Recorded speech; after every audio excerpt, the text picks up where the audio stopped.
Welcome to another mini episode Yes. where we just read a Reddit post under anything we want, really. This one's under r/relationship advice, posted by user/Kibby, I'm going to say. Here's the title. I, 20 female, don't think my boyfriend, 22 male, loves me. What's the best way to go about leaving? Oof. That's a rough title. Okay. Here we go. We've known each other since we were kids, and we've been on and off since then, but this is the first time we've ever officially quote-unquote dated. It doesn't feel like we're actually dating, though.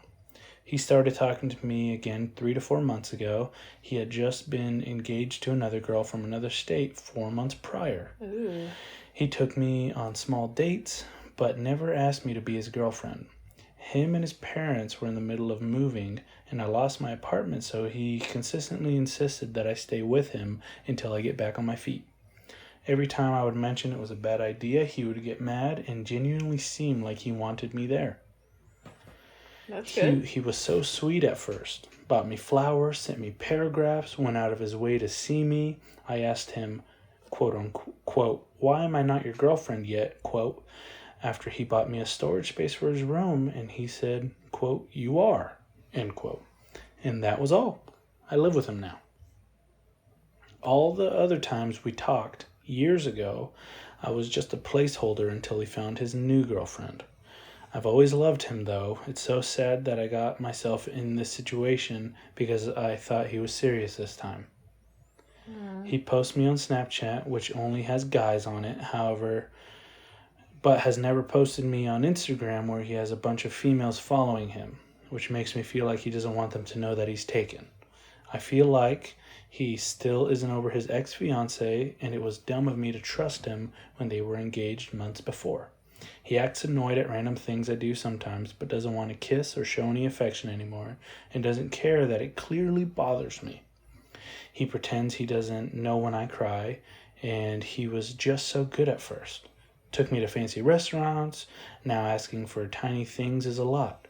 I feel like I walk on eggshells trying to find the right way to act in the moment in order to not annoy him.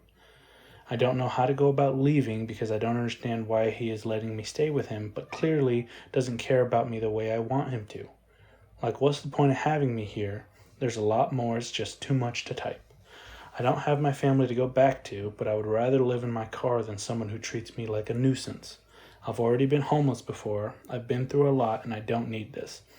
All I've wanted him to do is to be sweet to me. He has anger issues and gets physical, and I'm scared to say certain things, so I really don't know how to leave. And it's just weird. I just had Thanksgiving with his family, and Christmas is coming up.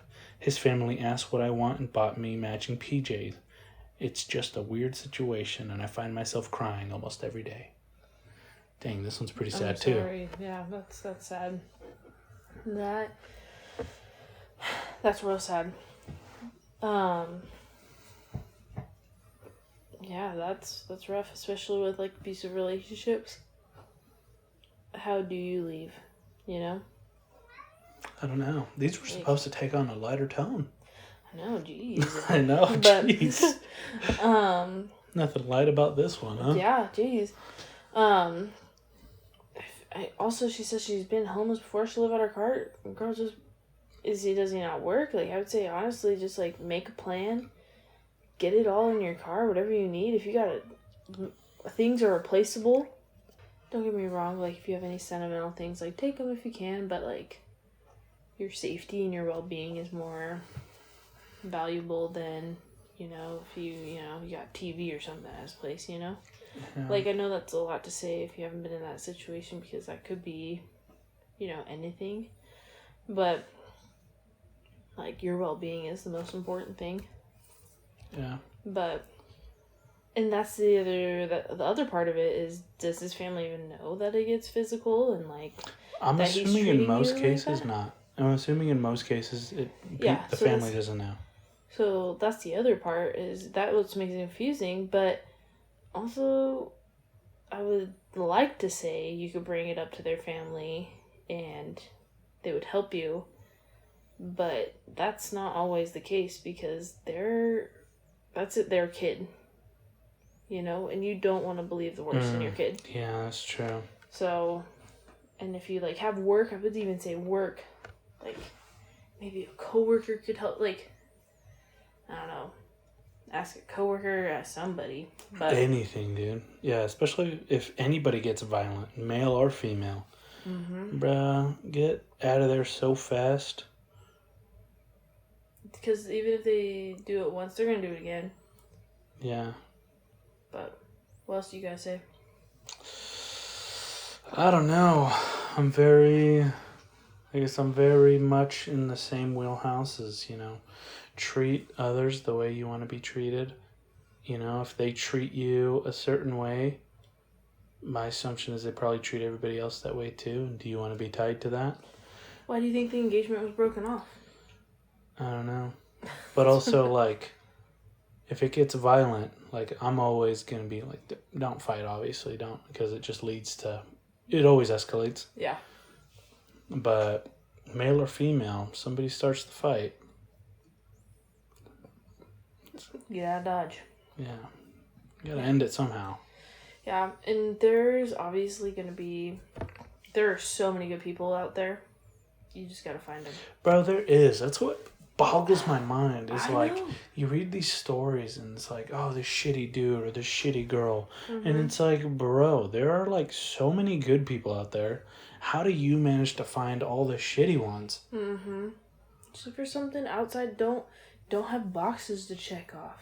Seriously. Broaden your horizons. What do we broaden your horizons? Because there's some pretty great people out there, and if you open, there's some pretty great people out there. If you open yourself up to it, it's pretty cool to meet those people and have them in your life. Yeah, seriously. And plus, like, how old is she? 20. Oh, wait, hold on. It was like she's 20, I think he's 22. Yes. Okay. Damn, your memory's fucking good. Dude, you got so much life ahead of you. You're barely an adult. Yeah, but you, like, I don't know, I feel like social media definitely has this thing where it's like, people say, there's no steps to life, but it almost makes it seem like there is steps. Yeah. Like, okay, you got to find somebody to settle down with. Then you got to buy a house. Then you got to have a kid. Mm-hmm. But so people are definitely for the, what is it called? The DINK? Dual income, no kids. Bro, it's becoming a huge thing. Right. I'm not saying it's bad. Like, we did it for a while. I mean, yeah, I feel like that's what everybody does. It was like, we had a bunch of extra spending money. But, like, I wouldn't trade having a kid for anything. Yeah, exactly. Like, she's as much trouble as she is. Yeah. She's a good kid. She's awesome. Yeah. But, like, I don't know. It also, I don't know. I feel like it changes you, dude. Mm-hmm. I agree. Like, you... Yeah. I could totally see the argument before of not having kids. But now that I have one, I'm like, bro, But have a kid. It's how everybody always says is the right people aren't having enough kids and the wrong people are having too many kids, right? Yeah, bro. They're just out there fucking everything. Jesus Christ. But that's the thing. The thing is, they're letting them fuck everything, too. Like... I know. Well, the standard is so low. I know. Well, yet everybody complains. She's 20. She's 20. She just needs to enjoy life. You don't need to be in a relationship. You can be a strong, independent woman. You can do whatever you want. You can also be a strong, independent woman with a partner. Exactly. But if this partner is not it and just dragging you down and being an anchor, cut it loose, let her be. Yeah, bro. Pinch his toe at night and fucking leave. Pinch his toe? Yeah. Dude. You gotta play the long game. Pull Mean Girls and just feed him fat candy bars. Yeah, dude. Get his flip-flops. Get his flip-flops or sandals. Rub it along the gym floor so it catches a fungus and then make him wear it. He won't even know. Dude. But then people will start calling him Eagle Claw within 1 or 2 years. Or Clickety-Clack. Click-clack. It's just an idea. Dang. Well, so that's your input. Anything else you'd like to add to My this input always ends with play the long game, fuck with him. Don't get out and fuck with him from afar. If he's a physical. Well, I'm saying get out, obviously. Yeah. But fuck with him. Okay. Not physically. Not physically. Yeah. Not physically, but like, if you leave their house and they still live there, like, throw some rocks in their front yard. Like, sign them up for all sorts of mailers. Oh, that's just or devilish. Emails. Oh my gosh. Yeah, devilish. That's just like put their phone number in just random things. Oh, that's devilish. That's devilish. Oh my god. Just like something that's just a nuisance. I wouldn't wish that on my worst enemy. Put their number in for all kinds of sweepstakes. Have you seen the ones where people like put numbers on like keys and just like dropped them everywhere and was like, please call if found, and just like blew up phones? Like, I just think those ones are harmless. Bro, I would get a new number. I know, I would too. Anyways, that's what we got. So, see you on the next mini episode. See ya.